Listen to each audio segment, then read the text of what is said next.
I really loved the suggestion of having me read through the assignment and discussion descriptions. It helps me, frankly.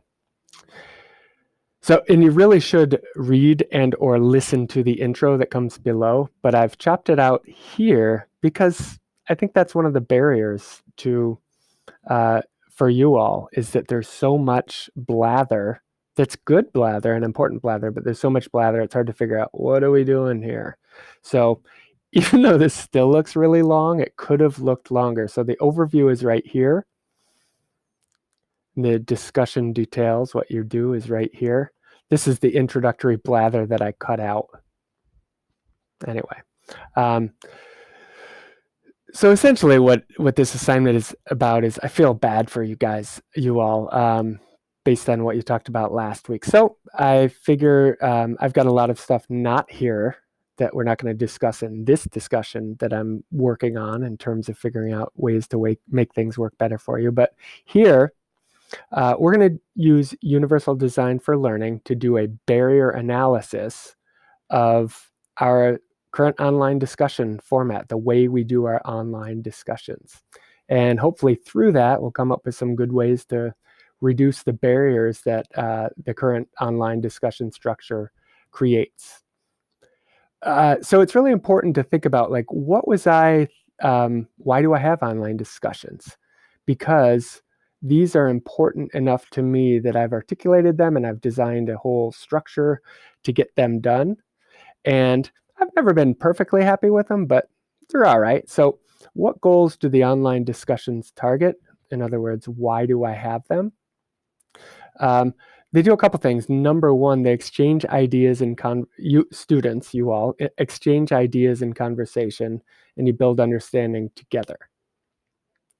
Another is to provide one of several points throughout the week when you're engaged with the content. So it's well known, well documented that just visiting class content once a week is not ideal for learning because you have so much going on in between the one touch point. So it's a structure to have several checkpoints or touch points throughout the week. Another thing it does, it provides a structure that's beneficial for some students when you compare it to face-to-face conversations. And there's all kinds of reasons where it could be beneficial that are not the same for everyone. Some folks benefit from the deliberate nature of the online discussions. It allows time to process. Some folks have some social anxieties, and that's totally normal. 3 of my kids have them, and I have them. But the complexities of the instantaneous social interactions can be anxiety-inducing, or it can be distracting. And so we're going to follow the same format in terms of you're going to be in groups and you'll have an initial post and 2 responses to colleagues. And I'll put you in small groups that you'll have time to finish this work in your Zoom breakout groups. But I want you to do the majority of the work online discussion. And what are you going to discuss? Discussions. So every individual, so each student, each of you, will do a barrier analysis. More about that down here. Sorry for the jerkiness of that. You'll do a barrier analysis of our current online discussion format. And then after everyone's posted, each group prior to class, you'll try to figure out an idea that might reduce barriers between you and your optimal learning.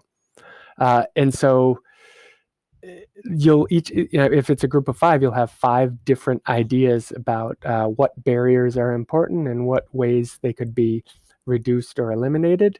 You have to decide as a group on just one. It's not the right one, it's just the one that you're going to talk about and share with the class. It's important that you know that everything is up for consideration in terms of what the barriers are and in terms of what potential solutions to those barriers are, the ways to reduce those barriers. So it might be the barrier is it's just the same week to week. It might be writing. It's always the writing.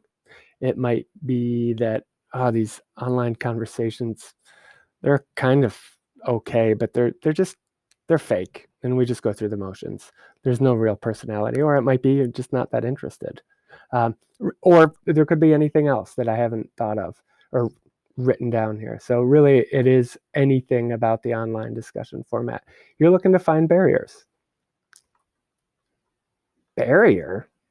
Yeah, so your initial post will be a brief barrier analysis of the weekly online discussion format or structure in this class. And there's a fillable PDF I've attached to the discussion. You can use that. What's a barrier analysis? Well, it's a process that uses the UDL framework to help us identify things that will make the learning experience designed yeah. It's a process to help us design better learning experiences for students.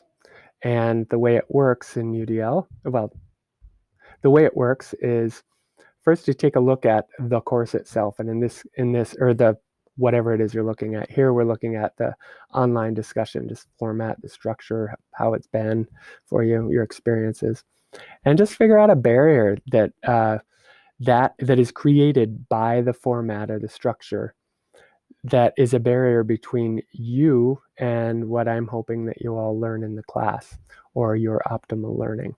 And once we've identified a barrier, think about, okay, let's think of ways to reduce the barrier.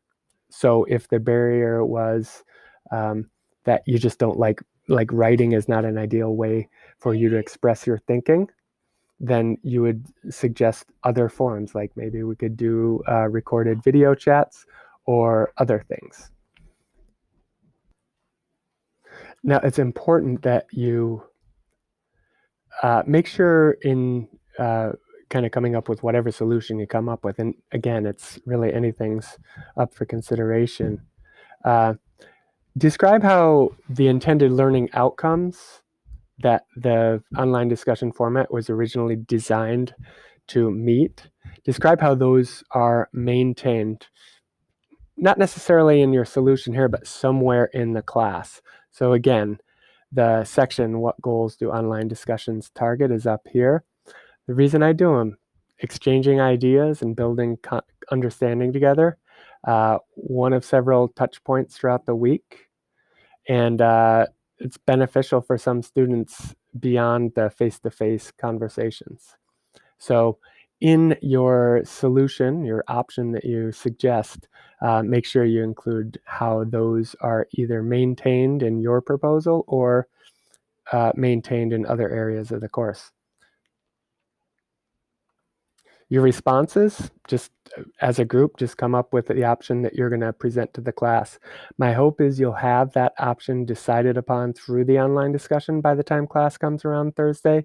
You will have a few minutes to get together in your breakout groups on Thursday to figure out how you're going to present the option that you're presenting. Feel free to do that work before class because it'll be a better presentation for your classmates, but that's the goal. So in your responses, just figure it out.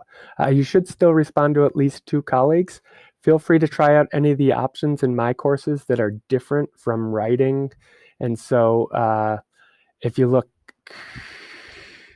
where is it? Oh, if I click reply, you see down here, there's table's not that good. Here you could insert media, like if you have a video that you want to insert. I guess memes could go well here. Kaltura media is, if you explore that, it's fairly powerful and decent.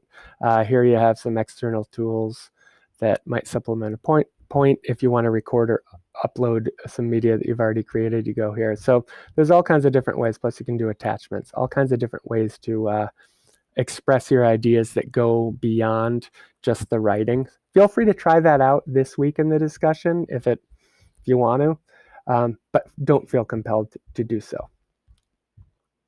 So there you go. That's the discussion description. I have a feeling that about a year from now, I'm going to listen back on this, really my first effort to do this, and just be aware of how much better my future designs are in terms of doing this. But I hope this is helpful. And if it's not, hopefully it wasn't that long. I'm guessing 9 minutes. We'll see.